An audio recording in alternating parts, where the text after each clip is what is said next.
vamos a retomar este ejercicio. En este ejercicio tenemos básicamente un colector solar.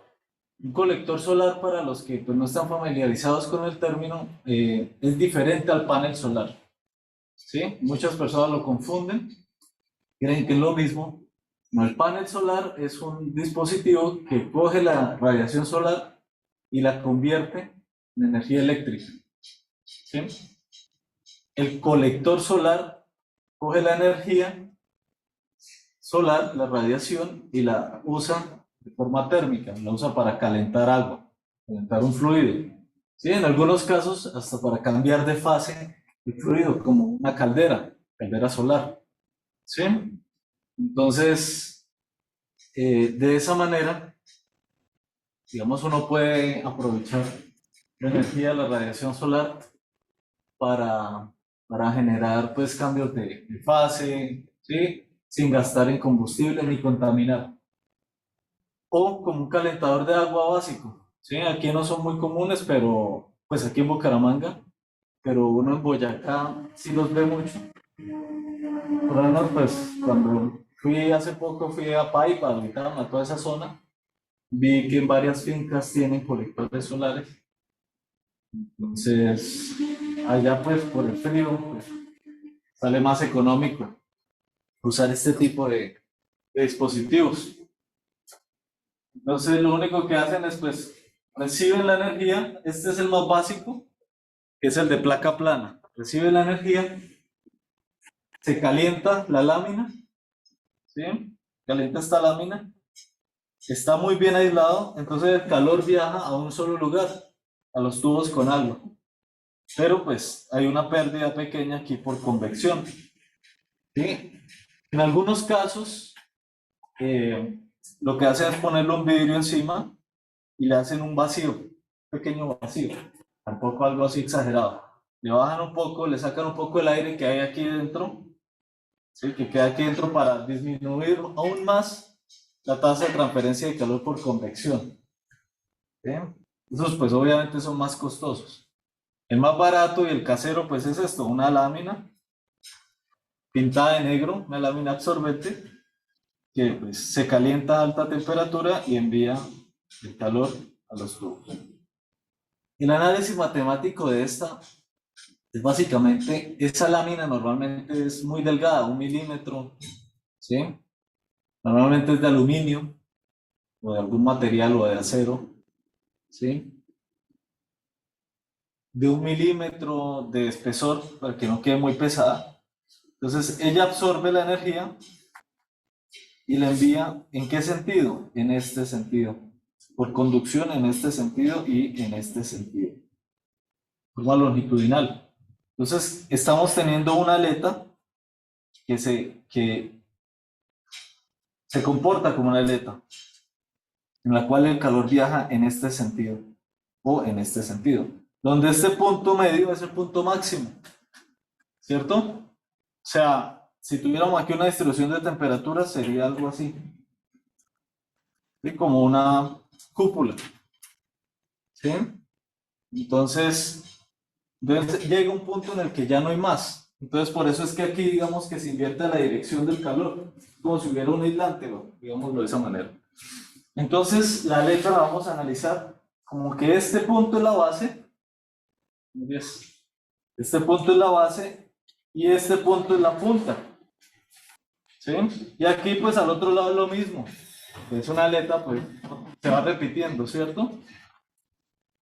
Vamos a analizar una. Me dicen determine la distribución de temperatura en la placa, ¿sí? Por lo menos en la placa, por lo menos en este pedazo 2 veces L.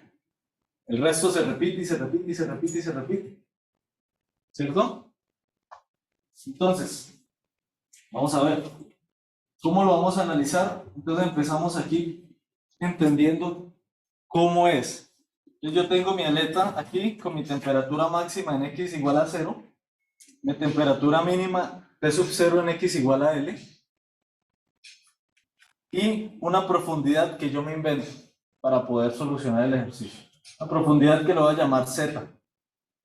¿Listo? Entonces el área de transferencia de calor por convección diferencial, el área diferencial de transferencia de calor por convección va a ser esta. de X por Z, ¿cierto? Es el área de contacto. ¿Se imaginan que no está así? Sino que aquí hay una perspectiva, ¿sí? Entonces yo tengo ya mi área superficial, ¿sí? Imaginémosla así. Entonces vamos a coger ese de X y vamos a hacerle el balance de energías. Entonces, cogemos el de X aquí. Energías que entran. Entonces tenemos Q de X, que es el calor que viaja desde aquí, desde el punto de temperatura máxima, hacia el punto de temperatura mínima, que es el punto de contacto con el tubo. Este es Q de X.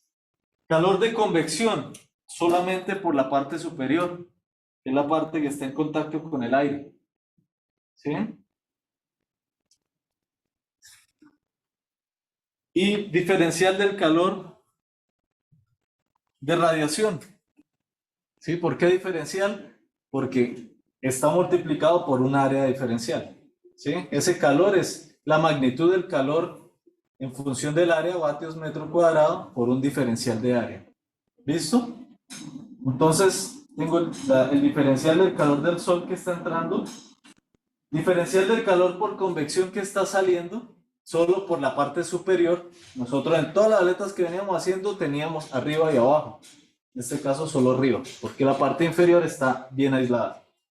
Y el calor que continúa transmitiéndose, que lo vamos a llamar Q de X más de X. ¿Sí? Transmitiendo por conducción.